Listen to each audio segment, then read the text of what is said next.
Hey guys, what's up? Welcome back to the channel. It's Cynicalex, and this is the final battle of the All War on Ultimate difficulty. And I want to show you guys not only how much damage Beta Ray Bill can do here, but also how difficult this content is. Because it's actually really hard. So here we're not doing much damage because they have fire resistance. This last stage has both fire and ice resistance, so you really have to bring some heavy hitters. He's sending a tracking tier 3 skill after me. This is some seriously high level content, and I love it, so he doesn't take any damage from non-elemental skills, and that's why you were seeing the gray text there. And then he's taking severely reduced damage from her tier 3. It's actually interesting because you can see which parts of Jean's skills are fully elemental damage versus being energy damage, because as soon as it's energy damage, it won't work.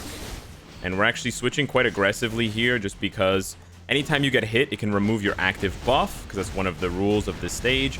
And so that can remove your immunity or your invincibility, which will leave you open to getting killed. And unlike Jean Grey, Beta Ray Bill doesn't revive. So there we go. We finished it. Spider-Man is our only bonus character here because we don't have tier 3 Silver Surfer or tier 3. No! Oh my gosh. Really? We don't have tier 3 Silver Surfer or tier 3 Thor on this account. So I only have, as you can see, I only have one of the 3 characters recommended.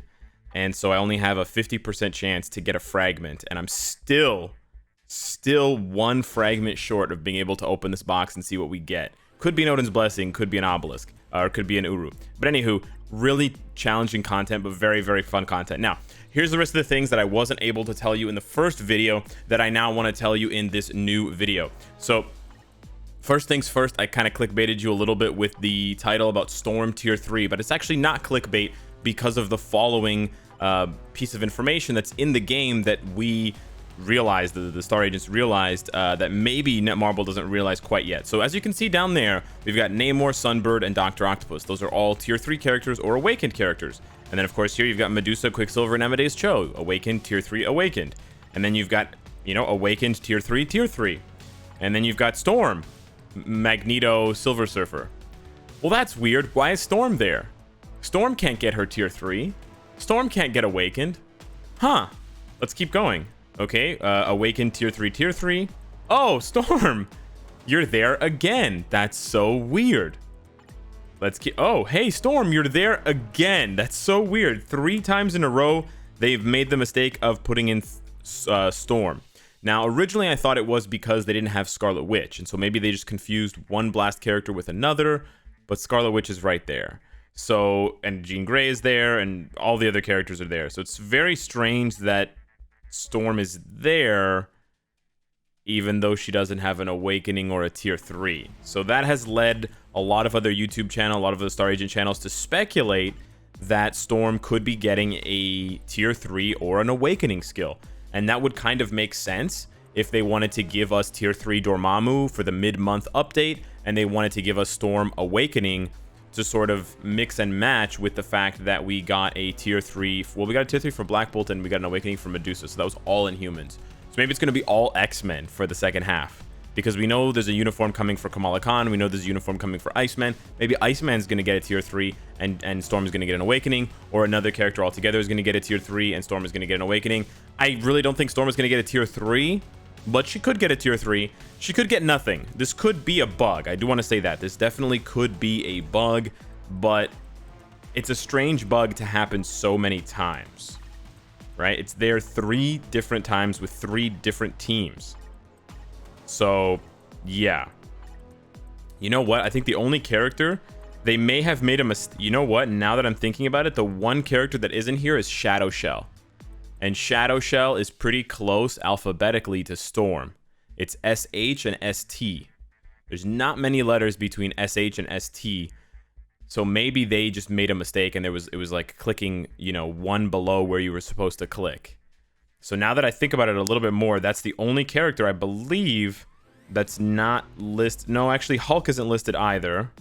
There's a couple of characters missing from those lists. Now, the lists they seem to be auto-generated, so it's possible that the auto-generation just made a mistake, and it could definitely be a bug, but it could definitely also be tier 3 or Awakened Storm. So that's pretty cool. It's pretty cool that we got that sort of unintended sneak peek.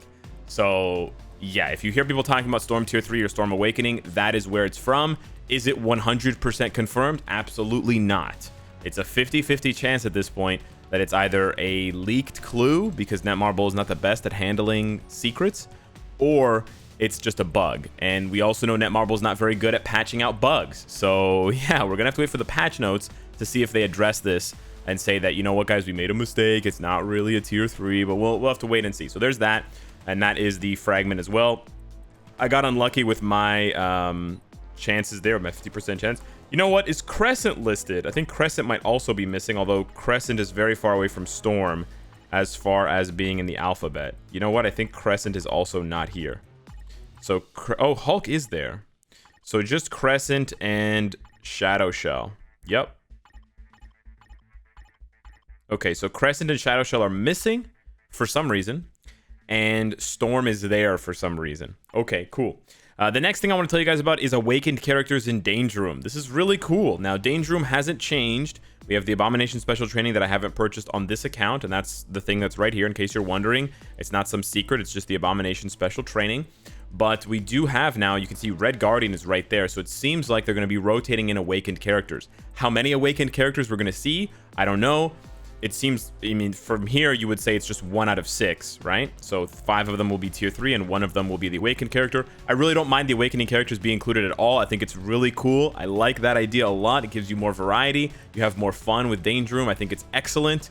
It starts to you start to wonder why Extreme is there, because we're getting so many characters added to normal, but it's still in preparation. Hopefully this shows up soon, because if it doesn't, it's going to be a bit of a letdown. But otherwise, nothing has changed with Danger Room. I can't see any other game mode changes, unfortunately. You know, I'm really happy with the changes they made to story mode, and I really hope that they take those ideas and they take those principles and they take those strategies that they just used on the story mode ultimate, and they apply that to timeline battle. They apply that to alliance battle and alliance conquest, and even world boss invasion and giant boss raid. I think that would be fantastic, and I'm not complaining. I just want to see more of it. So those are the 2 things that I want to tell you guys. Last but not least, we have the 2 new uniforms that are not available at the moment, but that will be available at some point in time. We have Iceman and Kamala Khan. So I want to talk about them now and show you guys what you can sort of expect. And again, I have to give you the standard disclaimer. All of the stuff you're seeing is subject to change. So there's a very good possibility. Well, there's a possibility, not a very good possibility. There's a possibility that Iceman will change between now and whenever we get him, because if we're not getting him for the update, it might be a week or 2 or 3 later. So there's his uniform effect. It's not too spicy, but if we go over to the skill preview, he has actually some pretty cool new skills. And like I said in the previous video, he plays a lot like Rescue. So his 5th and 4th skills, if you don't remember, are exactly the same as before. And I'm glad they didn't change his 5th skill, because it is gorgeous. One of the most beautiful skills in the game. And his 4th skill is nice. He throws up some ice, and then he makes a spike, or like a little spike thing in front of him, and then it rains down. But here's where it gets interesting. His first skill is very cool. He gets up, gets some height there, and then rains down a big old ice sheet on your head. Very, very cool. No spicy effects, just a cool animation and some cool damage. I'm gonna be making a lot of ice related puns, by the way. And then with the second skill, he asks you to chill out over here by doing a little icicle punch on the ground, and then it spikes up. Pretty cool, pretty standard, pretty straightforward. Kind of reminds you of Thane already a little bit. But here's where it gets interesting. His 3rd skill, he summons 2 Bobby clones. And, you know, what's better than 1 Bobby? Well, 3 Bobbies. And the Bobbies just do this regular burst attack. It's just a little beam, you know, nothing special. If you do an auto attack with them, you'll see your auto attack is their auto attack. So they're just auto attacking. They have a very long duration, by the way, 13 seconds. But now let's see what happens when you press other skills. So we're going to summon the Bobbies, and then we're going to press our 5th skill.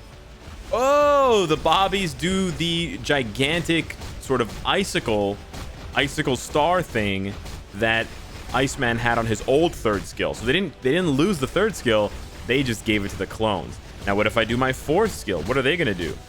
Well, they jump up and they crash into the enemy. Really cool. Now what if I do my 3rd skill and then I do my 2nd skill? Well, their auto attack becomes larger in size. What if I do my 1st skill? They do this like beam ability. It's kind of hard to see, but you can see there they shoot out much larger icicles in a much faster fashion. Let's get a different angle here so you guys can see it. Yeah, you can see massively large and fast icicles. So cool.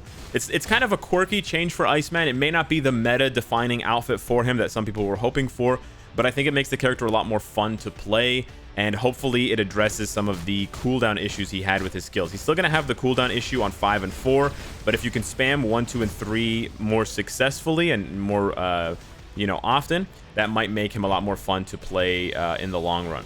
So now we move over to Kamala Khan. And Kamala Khan gets a huge stat boost with his uniform, HP, all defense, super armor, and all attack. But now let's check out the skills because they're pretty interesting. Her first skill is just, she has really long skill animations, I will say that. So that's her first skill, just a bunch of punches. Her second skill is a bunch of slaps, and now it's a partial iframe at the beginning and at the end. Not too exciting. Okay, so what's really going on, Alex? Check out the third skill. So she slaps you a bunch of times, and then she iframes and gets big. Okay, a little bit better, but we want like the really good stuff. Okay, check this out. Fourth skill, she goes with two street posts, and she checks into the school of Spider-Man and Dr. Octopus. She summons the electricity. She has all defense down on that skill for 10 seconds, and she gives herself 5 seconds of immunity. You see the stretchy arms, and she plants those suckers down with the stop sign and the street lights, the traffic lights, and all. Pretty hilarious. Last but not least, full iframe skill with growing and smashing and everything. Long iframe skill, immediate iframe, self buff, and all defense down on that skill. So 2 skills.